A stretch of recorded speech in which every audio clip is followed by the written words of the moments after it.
I'm Geoff. And I'm Steve. We're out here looking for something that's been buried for thousands of years. We can't tell you where we are, but we can tell you that we're the Meteorite Men. Blazing across the night sky, they arrive without warning. Visitors from other worlds who've traveled millions of miles and now lie buried, waiting to be discovered. Steve Arnold and Geoff Notkin are driven by a single obsession: to unearth these alien visitors. Look at that. They are meteorite hunters. Oh! What could be more mysterious and exciting than looking for lost bits of the universe that have landed on Earth? Oh! It's a monster. Their quest takes them around the world, searching for rocks from deep space that hold answers to our biggest questions. They are the oldest record of the very beginnings of our solar system. Their mission is part science, This might have seeded life on our planet. Woo! part treasure hunting, A lot of meteorites are worth more than gold. complete with ancient maps, secret sites, and something never seen before. These meteorites are packed with gemstones from outer space. You're wearing a part of creation around your neck when you're wearing this, because this is the interior of a planet.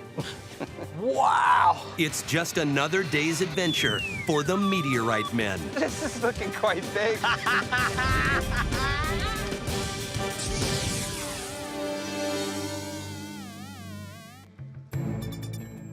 Steve Arnold and Geoff Notkin are modern-day treasure hunters. Their typical morning begins like most of ours, with a commute.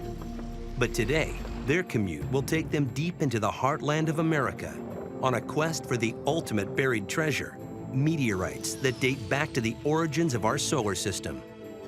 I became a meteorite hunter by accident. I was actually doing some research on how to do treasure hunting, and I ran across a newspaper story from 1890 where this lady had found a meteorite and had sold it to the chancellor of the University of Kansas. And I went, wow, meteorites were worth money over 100 years ago. I wonder if they're worth money today. Steve poured through public records and found old maps of meteorite finds. All of a sudden, I had these maps, and they were like real treasure maps. First one. The clues on those maps led Steve to some major meteorite discoveries that were soon in demand with collectors and scientists. Woo! Then in 2005, while searching in a wheat field in the middle of Kansas, Steve unearthed a record-setting 1,430-pounder. The media dubbed it the $1 Million Rock. It was like, oh my God, this is the day my life has just changed. Steve's meteorite hunting partner is Geoff Notkin. Geoff got hooked on outer space as a child in London. I got permission from my parents to skip school and stay home and watch the Apollo moon landings on television. It's one small step for man, one giant leap for mankind. I was probably 6 or 7, and my mother took me to the Geological Museum in London. There's this dark, moody, ominous room, and it's full of meteorites. I was just stunned. I mean, these things were actually from out there. These weren't rocks from Earth. These were visitors from space. And they let me put my hands on these meteorites, and it was chilling. And from that moment on, I was bitten, and I never recovered from that bite. Steve and Geoff met in 1997 on a meteorite hunting expedition in Chile. They've been hunting as a team ever since. Although they've traveled the world together and share the same birthday, the similarities end there. I grew up a football star in Kansas, and he was a punk rock star in London. Steve's conservative. He is very liberal. Jeff's a neat freak. Some would say I'm sloppy. I am a vegetarian. And I'm a strict carnivore. The thing we have in common is we love getting out into the wild places and digging for space rocks. Today, Geoff and Steve are heading for Brenham, Kansas, where several thousand years ago, a large meteorite had the same destination.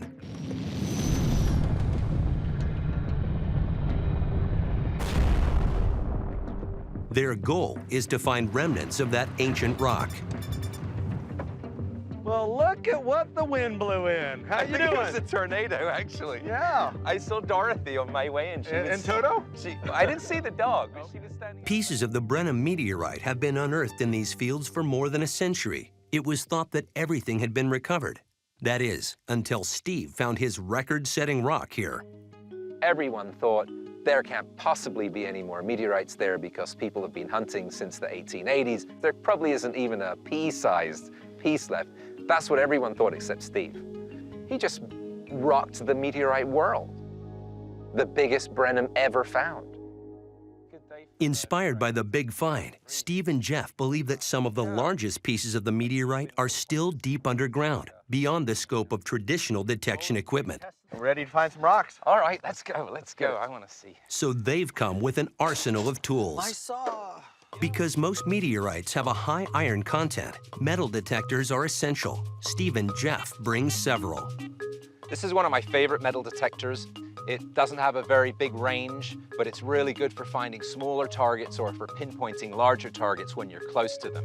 All metal detectors work on the same basic principle. A signal is sent through a coil and broadcast into the ground as an electromagnetic field. Encountering metallic objects alters that field, and that change in frequency is heard on a speaker. There's our signal. That little beep tells us we found a metallic object. Unfortunately, by the time I get up to here, a couple of feet away, can't see the target anymore. This detector, you'll notice the coil is really big. And this allows us to go even deeper. But for meteorites even deeper underground, you need a detector with an even bigger coil. This is what we call the 1 meter coil. May look completely different from the other detectors, but basically it's the same thing. Here's the control box, sends a signal down this wire, and here's the coil that sends our electromagnetic pulse down into the ground looking for targets. This piece of equipment will find a meteorite 5, 6, 7, 8 feet underground if it's a large target. We love it. But Steve and Geoff need to think even bigger. So Steve designed the ultimate meteorite hunting weapon. This is probably kind of how the Wright brothers assembled their first airplane. Okay, flip this over. You don't go to your favorite mega store and go to the meteorite hunting aisle and find the stuff you need to hunt. How do these things get so tangled up on their own? To search large areas, Steve envisioned a giant metal detector that could be pulled by a truck or an ATV. If you want to find the big stuff, you gotta go big. His solution was a sled made of PVC pipe, big enough to carry a metal detecting coil 50 feet long. Oh yeah, don't forget the flag. Could we put a small English flag up there as well? Because there can't be any metal near the coil, plastic zip ties and duct tape are used to fasten it to the sled. Over the back. Fully assembled, the detector measures 126 square feet and can detect meteorites 10 to 20 feet deep.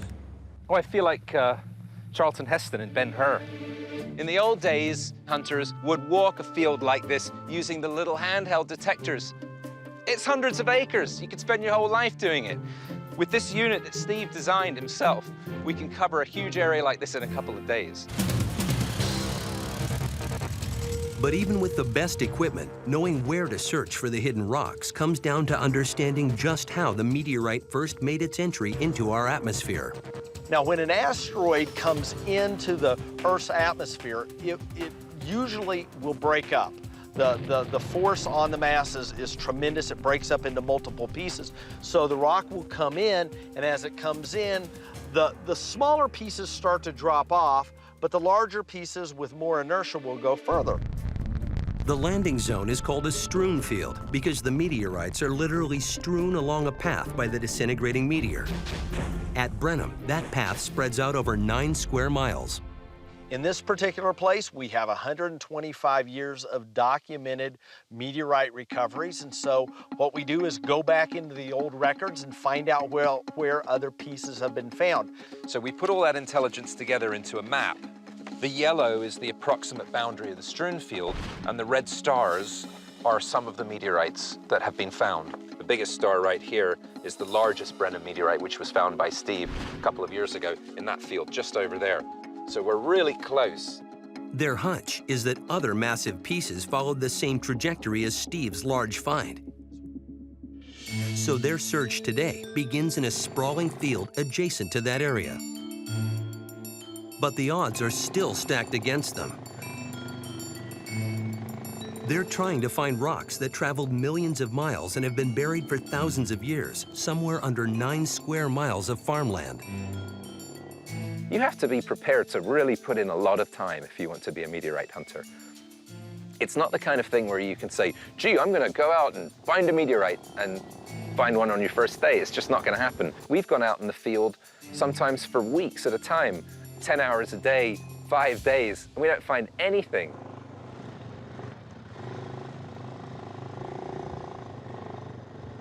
But today, just a few hours into the search, the huge detector picks up a strong signal, which could be the beacon of a meteorite buried deep beneath the surface. Right here, Geoff, I think. There we go. Using the 1-meter coil, they zero in on their target. Oh, I like the sound of that. It's a pretty good sized target. Really encouraging, really strong. Okay, right there. The target is right in the sweet spot of the Strewn field, not far from where Steve found the 1,400-pounder. Just down there is where you found the monster. Yes, it's right. almost perfectly aligned, right? Right in the middle of the And big it zone. sounds deep.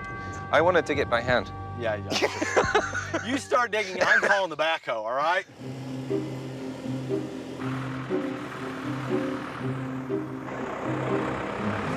Okay, Dan, we did an exact pinpoint. That flag's right on top of it. Dan Woods, a Brenham local, has been helping Steve dig for meteorites for years. Dan is as good as it gets on the backhoe. There's nobody I'd trust more to get a rock out of the hole than Dan. There you go. It's sitting down here where it could be 1,500, 2,000 pounds. Who knows? Who knows? If Steve's prediction is right, they could be sitting on the biggest Brenham find ever. Just so you know. They carefully dig trenches on both sides of the target and use the small detectors to pinpoint its exact location.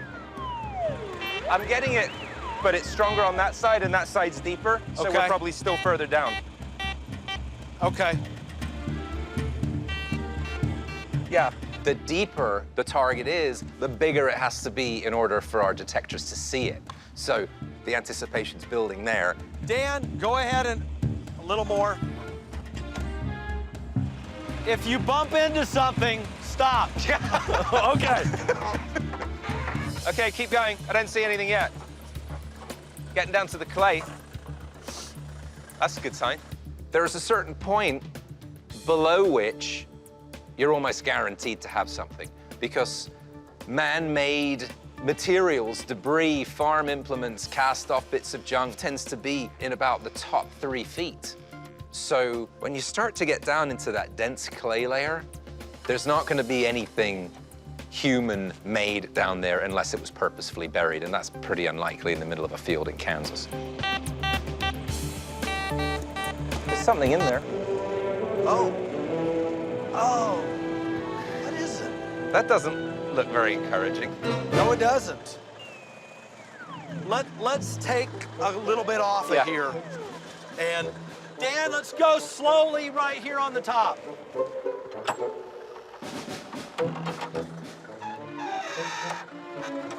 Ooh, ooh, ooh, ooh. It's a little Wow. Looks like more of the same. weird.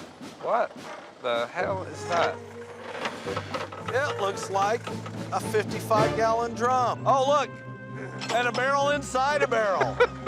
How lucky can we get? 2 barrels in 1 hole. It's a double meteorong. In the meteorite world, we have what are called meteorites, and then what we affectionately call meteorongs. Now, a meteorong could be just a black rock. It can be an old horseshoe or a pair of pliers, or it's amazing the different things that are found out in the field. Look at that. That comes with the territory. You got to find where they're not to make sure you've really covered all the places that they could be. That was a really good signal. And it's sitting in a spot where it could have been a monster. And it could have been a ton or more. And it wasn't. What can we get for that on eBay? Oh, well. All in a day's work. We know another spot where there's not a meteorite. I get sick of saying that. Steve and Geoff redoubled their efforts. They're still convinced that these fields contain undiscovered pieces of the famous Brenham meteorite that broke up as it entered the atmosphere several thousand years ago. But despite the common image of the burning meteorite crashing to Earth, the reality is far different.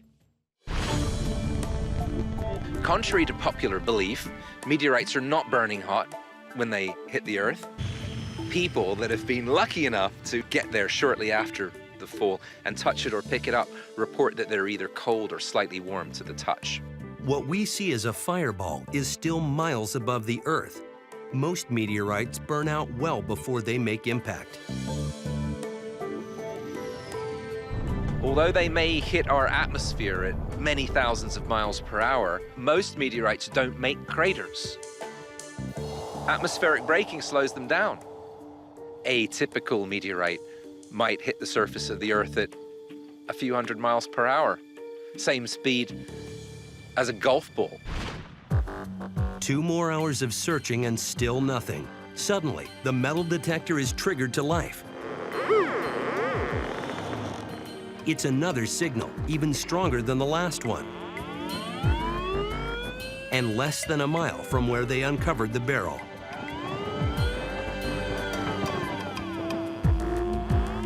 We're getting a longer signal this way than this way. Yeah. Backhoe? All right. I'm not guessing this time. Yeah, it doesn't seem to pay when we guess. We end up with trash. It just embarrasses you. Yeah.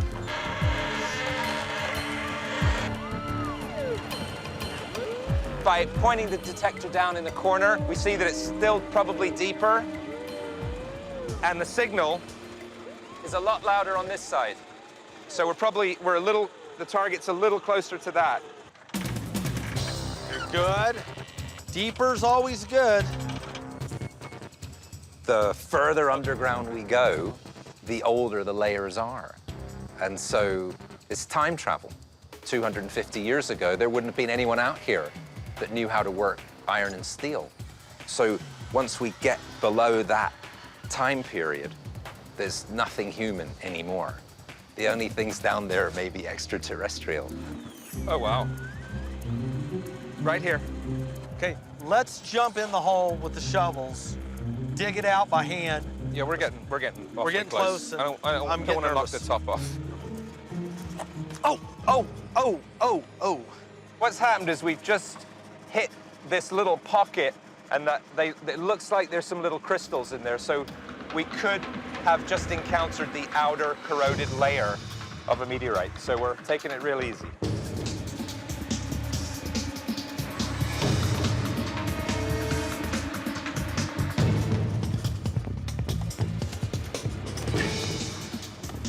There it is. Oh yeah, the magnet's sticking right through the ground. These meteorites contain a great deal of iron, so when we get right on top of the target, we'll put a very powerful rare earth magnet down in there to see if we can connect with the surface. Reaching into that hole and scraping that dirt off the first time and seeing that little bit sticking up out of the dirt and knowing that it's from outer space. It's just shocking. Every time I still get chills. I go, wow, it really is. It's not a pipe or a horseshoe or a plow blade. It's the real thing. Oh, wow! Oh. Wow, it's a nice rounded shape. This is looking quite big. It looks like the metal is rusted into the soil. Well, Look at that. The outer layer of this meteorite's corroded, and pieces are just flaking right off. looks like there's a crystal in it. Oh. That crystal indicates that this is a palisite, an extremely rare type of meteorite. A palisite is a stony iron meteorite that's made up of roughly equal parts of iron, nickel, and olivine, also known as the gemstone peridot. It's pretty substantial. Palisites originated several billion years ago when the core of an asteroid or planet was molten iron and nickel. It's on the outside edge of that core where pallasites form their unique mixture of elements. If you cut them thin, they'll become translucent. You can hold them up and light will come through, and it's like a cosmic stained glass window. The light shines through and you see these crystals, these gorgeous, glorious, brilliantly colored crystals. Think of it like chocolate chips being mixed into cookie dough. In some areas, you have higher concentration of chocolate chips. In others, you may not get any. And so the crystals are like the chocolate chips, the cosmic cookie. So the way the cookie crumbled, sometimes they're all solid iron in an area that the crystals just didn't get assimilated or distributed in the formation. And then others are more evenly. And so we're seeing some crystals, but we're also seeing some oxidation. Oh my! Oh! Geoff, look at it. Look at it. It's a monster. This amazing bit of some planet that's billions of years old, that burned in our atmosphere and fell in the mud and sat there for thousands of years and nobody knew that it was there. It's too heavy to lift, and that's really good news. We find it, we pull it out. It's something you don't forget. It's an amazing moment. Wow. That is a chunk.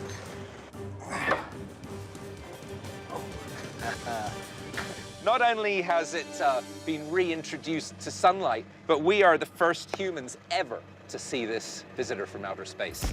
At 230 pounds, this pallasite ranks in the top 1% of all meteorite finds in the world. It's kind of a special moment for us. And proves that Steve and Geoff's hunch was right about there being more meteorites in the Brenham-Strewn field.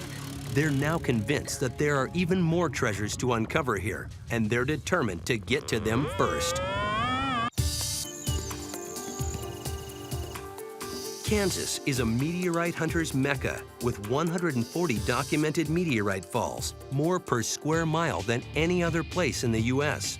Although scientists don't know why so many meteorites end up in Kansas, they have a pretty good idea of where they started their journey.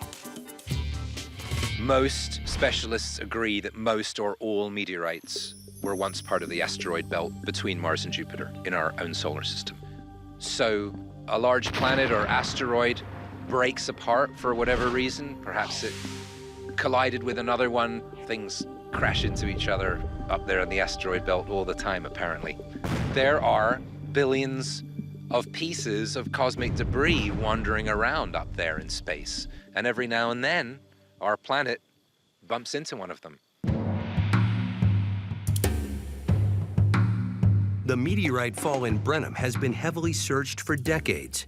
But Steve and Geoff still believe the area is rich with potential meteorites, if you know where to look. Steve and Geoff know where to look, but they still have to cover hundreds of acres. How do they keep track of where they've been? Their secret is industrial-strength GPS. When I cover acres and acres of ground, I want to make sure I get every square inch covered. What I found out was farmers have already done this. They've used GPS technology to direct their tractors. So I've adapted this technology for hunting for meteorites. A car GPS might get you within a couple hundred feet.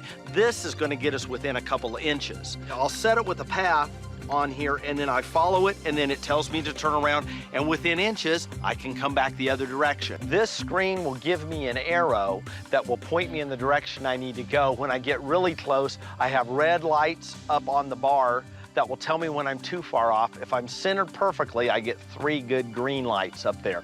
So I could be a little bit blurry on this, but still focusing on where I'm going, and it keeps me on track. This enables me to make sure I get every bit of it covered. We get a little more specific with these smaller handheld units to exactly pinpoint the find. So it helps us go back, locate it, dig it up, but more than that, it helps us compile very accurate strewn field data, because we can then take the latitude and longitude and our altitude, and all of that information helps us compile the most accurate strewn field map that we can. After searching 30 more acres, they encounter another strong target. We get the tractor in? Let's go, Dan. Just a few minutes ago, this detector got nothing.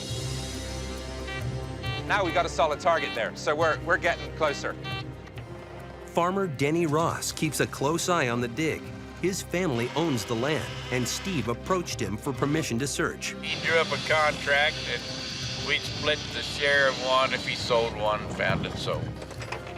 Oh, just hit something pretty big, I think. That was it, okay. Let's get a shovel. Right there. Oh, look how round it is. To their amazement, it looks like another meteorite. Wow.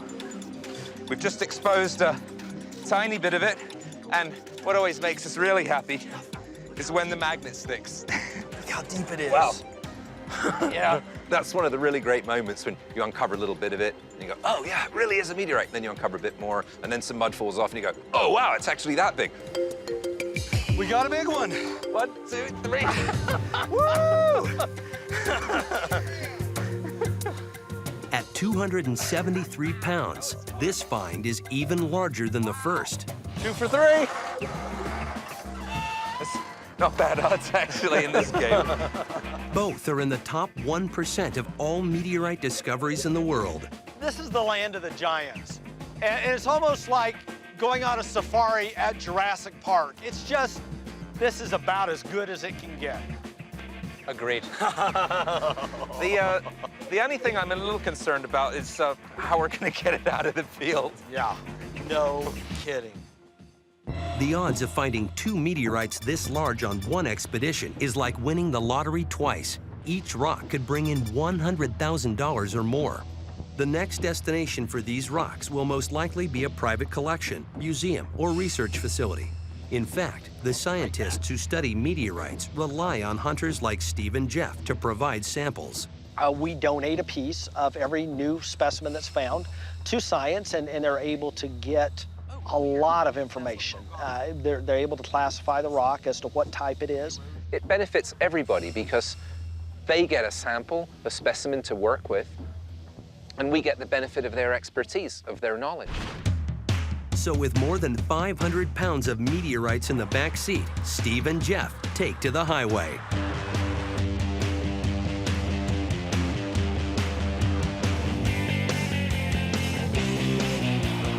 Their 1,000-mile journey ends at Arizona State University, home of one of the top meteorite studies programs in the nation. Before entering the research center, they give their space rocks a good cleaning and remove a sample slice to be used for testing. Lawrence Garvey, the manager of the school's meteorite collection, takes the sample and preps it to be analyzed. We're just going to do a very rough polish.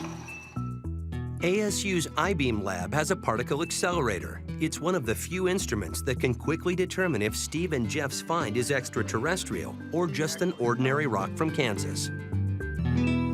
Okay, let's start a spectrum right here. It does it by firing a beam of protons into a solid target. Based on the energy released by the collision, scientists can determine the exact composition of the rock atom by atom. They are looking for an abundance of nickel and iron, a mix rarely found in rocks on Earth. In less than 10 seconds, and I can already see the nickel peak, these 2 peaks right here. The 2 big peaks right next to it are iron, and not much else to look at. So this metallic part is quite pure. The analysis clearly shows that the dominant element is iron, with a significant presence of 8 to 15% nickel. Overwhelming evidence that this rock is not from our planet. We see that nickel peak to begin to show up. We know we're onto something because nickel is the tell for us. That's a real classic meteorite spectrum right there. That's what I like to hear. Classic meteorite spectrum.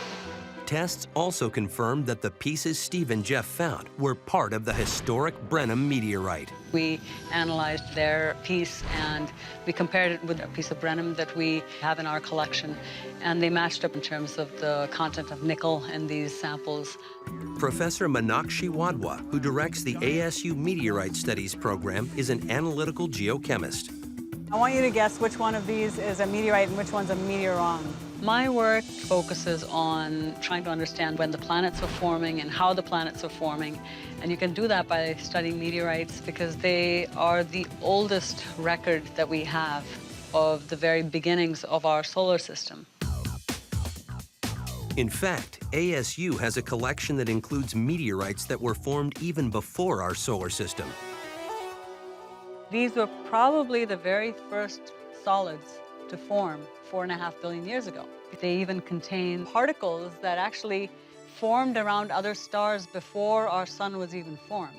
They're basically stardust. In your hand, you're holding the oldest matter that anyone on our planet could possibly touch with their hand. Exactly, 4.5 billion years old and older, as I said. Looks great for its age.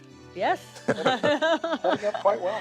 These rocks basically have a story to tell, and as we improve our analytical techniques, there'll be more things that we can learn from them. Tucked away in a drawer is one of the rarest meteorites in the university's collection, a small rock that scientists hope will answer some big questions. Famous Murchison. Does it really smell? It does. You want to smell it? Wow, it's the smell of outer space. It's actually got a lot of organic materials in it. The Murchison meteorite is classified as a carbonaceous chondrite, a type of stony meteorite containing the organic element carbon. They are the most primitive and unaltered type of meteorite known.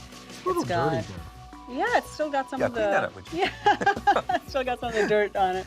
Scientists believe this ancient rock may hold answers to the mystery of how life on Earth began. Certain types of meteorites, like the carbonaceous chondrite, most likely did bring the organic materials from which life could have gotten started on our own planet. So we're looking at one of our ancestors there, possibly. Well, you know, it Kind of a cousin. well, the raw We didn't materials. assume The raw from it. materials Okay, for, all right. for life. No wonder we're so into meteorites. We're descended from them. Well, maybe you are. Today, they're heading back out to the field to a site they simply call Alpha. They're keeping the exact location under wraps because they believe there are meteorites here that contain something rare and extremely valuable. Turn off the cameras. Before filming is allowed in the site, the camera crew must sign confidentiality agreements promising not to reveal the location. Welcome to what we call the Alpha site. This is one of our favorite meteorite hunting grounds. Come on, Steve. Let's go find some meteorites. Like Brenham, the Alpha site is a location where meteorites have been found in the past. But unlike Brenham, which had been searched heavily, there are very few documented finds at Alpha. In fact, there was no existing strewn field map to give them an idea of how far the fall extended, so they had to make their own. In essence, they are hunting in virgin territory. We're looking at about, what, 7 miles now? Yeah, maybe a little more. The exact location where we are today is right on the center line of the strewn field. It's not an actual existing landmark, but it is a theoretical line that Steve plotted through the known area containing all meteorite finds from this fall.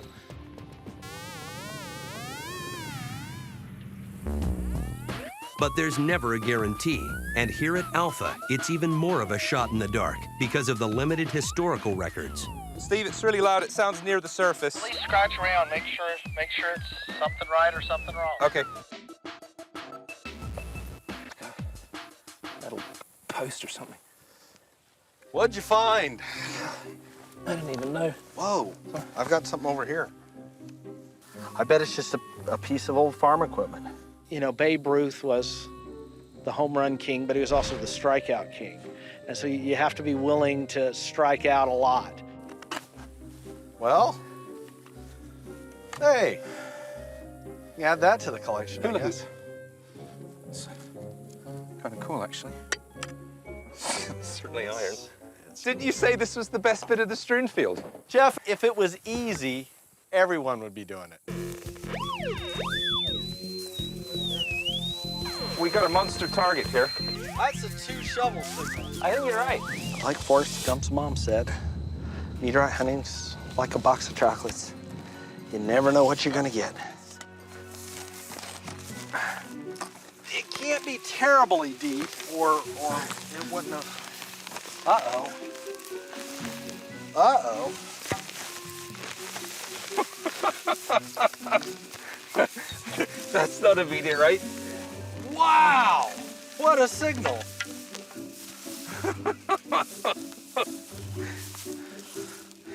It's an iron snake. Look at the size of that chain. You could tie the Queen Mary down with that. Oof. Well, we really thought we had one there. Toss that in the back of the truck and see what else we can come up with. Hopefully something a little older than this. Watch that. There's some really big boulders sticking out at the side. They'll make toast out of the detector. I'm sure you've seen them, but just take it easy. Roger that. Not that you're scared of a few boulders or anything like that. We hardly ever seem to have a whole day where something doesn't go wrong. And when the giant metal detector goes down, it brings the search to a halt. You broke it again by driving too fast. Sometimes it'll just be a minor thing. We might break one of the struts or a small piece fall off. That's easy to fix. But when one of the big struts breaks, it can be a real pain in the neck. It's a never-ending process. This one's cracked as well. The more it breaks, the more a gargantuan assembly it becomes. Grab a couple paper towels. Set that down now. Go back there. Okay, hold that there. I think Steve likes to think of me as his butler. Here, Hold that. Geoff, can you clean this? Geoff, can you hand me that saw? Geoff, can you hold this pipe? So it's not exactly what you'd call high-tech work, but the perks are very good.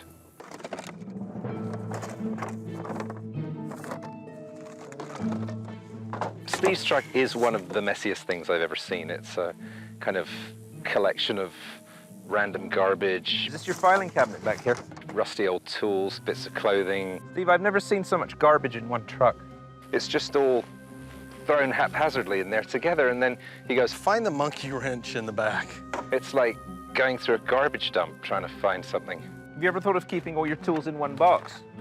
Oh, like a toolbox? It's disgusting. You just have to know where to look. After losing several hours, Steve and Geoff are back on the hunt.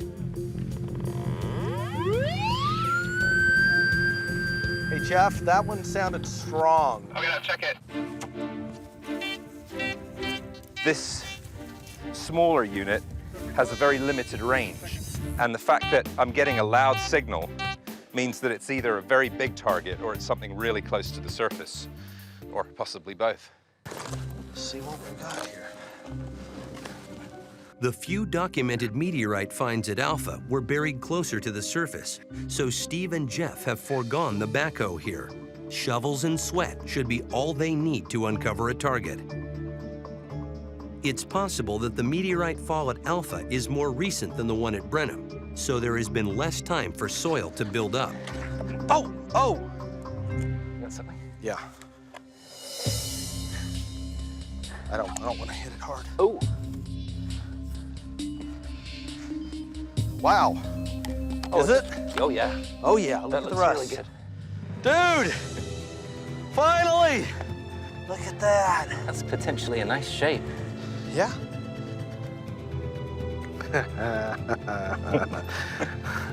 How long have you been waiting? This rock has come from so far and has been sitting there so long, I haven't been hunting nearly as long as this guy's been traveling to get to me. Oh, wow. Look at that. The latest visitor from outer space to be discovered on the Earth. At 33 pounds, this meteorite is considerably smaller than the finds at Brenham. But the minute they pulled it out of the ground, Steve and Geoff saw something in the rock that could be far more valuable.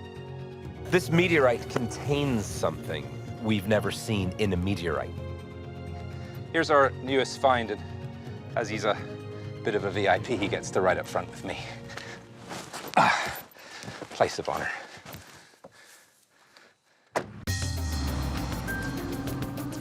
But as they head out to examine their latest find, they hit another strong signal. Whoa. That was something. You grabbed 2 detectors and no shovels. What can I tell you? I'm a gearhead. Finding 2 of the rare alpha rocks in one day is extremely unlikely, but Steve and Geoff still check out every signal. It's digging time. Again. Even after all these years, not for 1 minute does it become humdrum.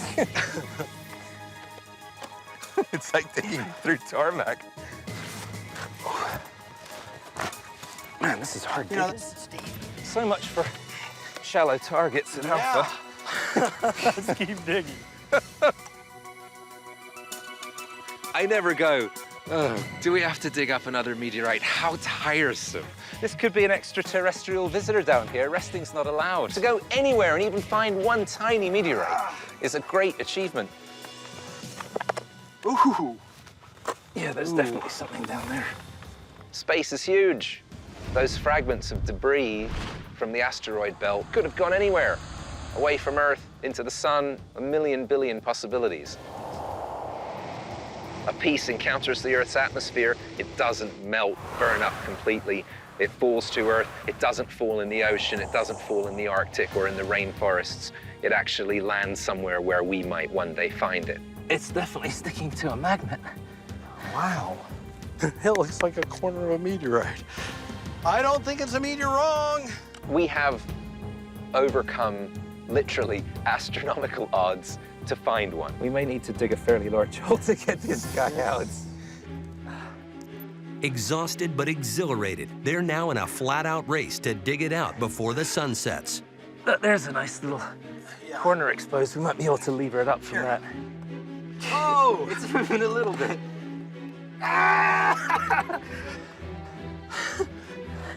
That was a superhuman effort. Look, it's kind of wedge-shaped.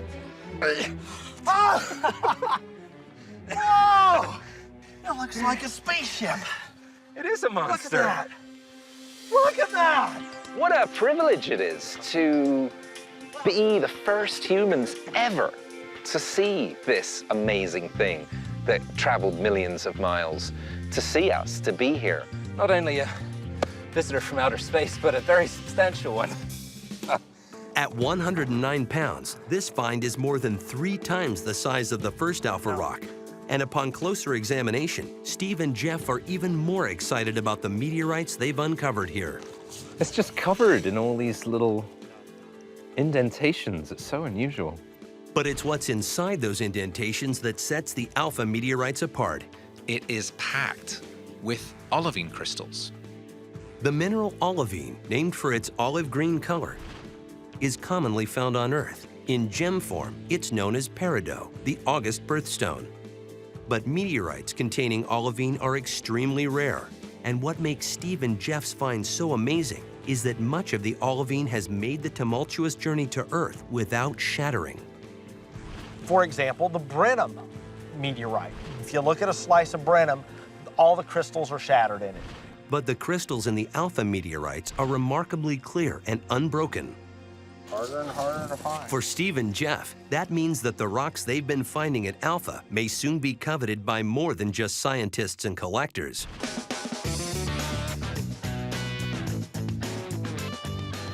What's exciting is that we're finding quite a few of these crystals are gem quality. And so we are able to facet gemstones out of them.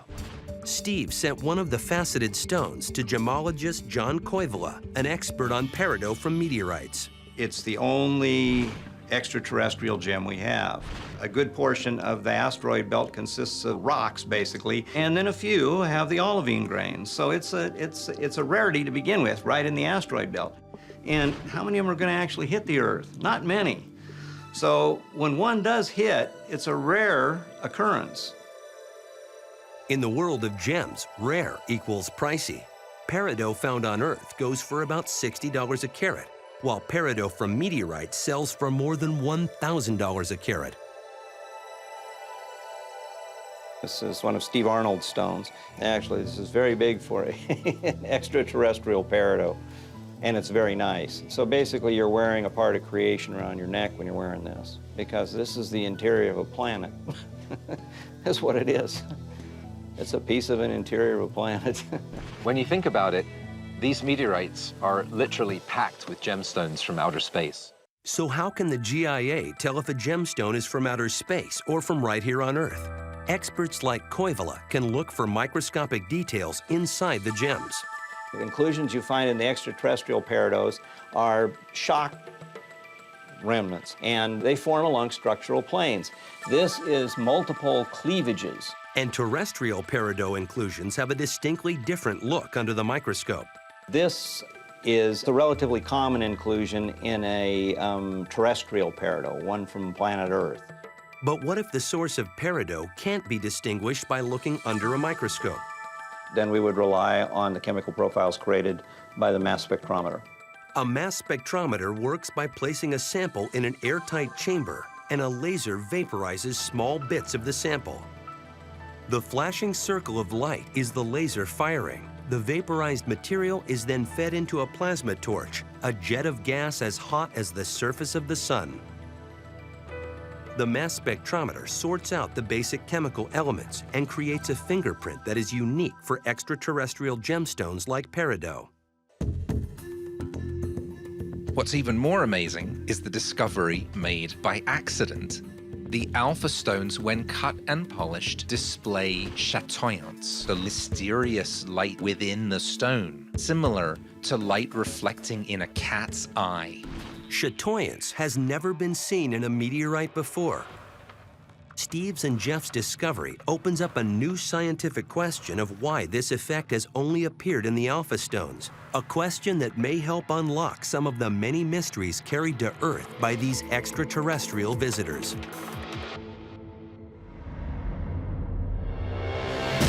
The Meteorite Men are a new breed of space explorer, seeking out hidden traces of our cosmic past buried deep beneath the surface of our planet. And their quest is just beginning. There are big meteorites out there waiting to be found. There are meteorites out there that probably landed yesterday that no one's seen, and there are meteorites out there that landed 1,000 years ago that nobody's seen. Come on, Steve, let's go find some meteorites. Let's go. We as humans are fascinated by mysteries, particularly the really big mysteries, like what is our place in the universe? Meteorites tell us something about the very deep past, 4.5 billion years ago when our solar system was just forming. It's kind of this unending quest of chasing down knowledge. But more than that, it's a chance for us to hold in our hand a little bit of the substance of space that has, against all odds, found its way to our planet. Hey, Geoff, sounds like we got something here.